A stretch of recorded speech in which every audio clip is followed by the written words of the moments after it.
Hello everyone, শুভ সন্ধ্যা। তো কেমন আছো তোমরা সবাই? আশা করছি ভালো আছো, আর আমিও মোটামুটি ভালোই আছি। তো দেখো, আমি কিন্তু রেডি হয়ে গেছি, আর এদিকে আমার মাও কিন্তু রেডি হচ্ছে। তো আমরা যাব আজকে একটু বাজারে। আর তো ভাবলাম কেন যাচ্ছি সেটা তোমাদের সাথে শেয়ার করি। তো তোমরা পুরো ভিডিওটা দেখতে থাকো, আমরা কেন যাচ্ছি সেটা তোমাদের সাথে শেয়ার করব। আর দেখো, এতটা গরম পড়েছে, পুরো ঘেমে যাচ্ছি। আমাদের দিকে তো প্রচণ্ড গরম পড়ছে, আর তেমন রোদ্দুরও। তো দেখো, পুরো মুখটা ঘেমে গেছে আমার। রেডি হয়ে দাঁড়িয়ে আছি মায়ের জন্য, মার কিন্তু এখনো হয়নি। তো চলো, তোমাদের সাথে আবার পরে দেখা হচ্ছে। আর এদিকে দেখো, আমার মা কিন্তু বেরিয়ে পড়েছে। রাস্তাটা খুব একটা লাইটও নেই, অন্ধকার অন্ধকার।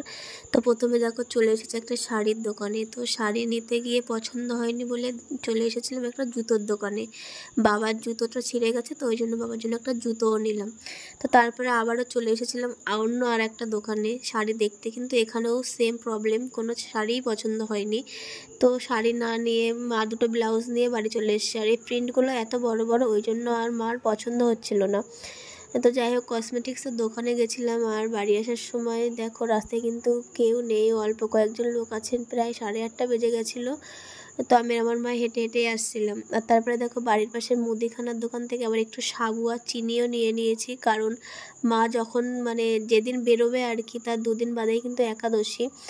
এই তো 2-3 দিন পরে। তো যাই হোক, মা একটু সাবু আর চিনিও নিয়ে নিয়েছে। আর এখানে দেখো, আমি কিন্তু একটু খাবার নিয়েছি, ক্যাম্পানা চম্পা জানি না, আর নিয়েছি একটা কুরকুরে আর কি। আর মা বলছিল আমার ব্যাগটা তাহলে একটু গুছিয়ে দে, কালকে তো যেতে হবে, বেরোতে হবে আমাকে। তো তারপরে কিন্তু আমি আমার মায়ের ব্যাগটাও গুছিয়ে দিচ্ছিলাম। আর ব্যাগ গোছাতে গোছাতে না খুব বৃষ্টিও চলে এসেছিলো, কারণ এতটা পরিমাণে গরম পড়েছে আজকে যে আকাশও আর সহ্য করতে পারলো না, বৃষ্টি চলে এসছে। তো এই ভিডিওটা তোমাদের কেমন লাগলো অবশ্যই জানিও, আর ভালো লাগলে লাইক করো, আর চ্যানেলটা সাবস্ক্রাইব করতে কিন্তু ভুলো না। সাবস্ক্রাইব করে আমার পাশে থেকো।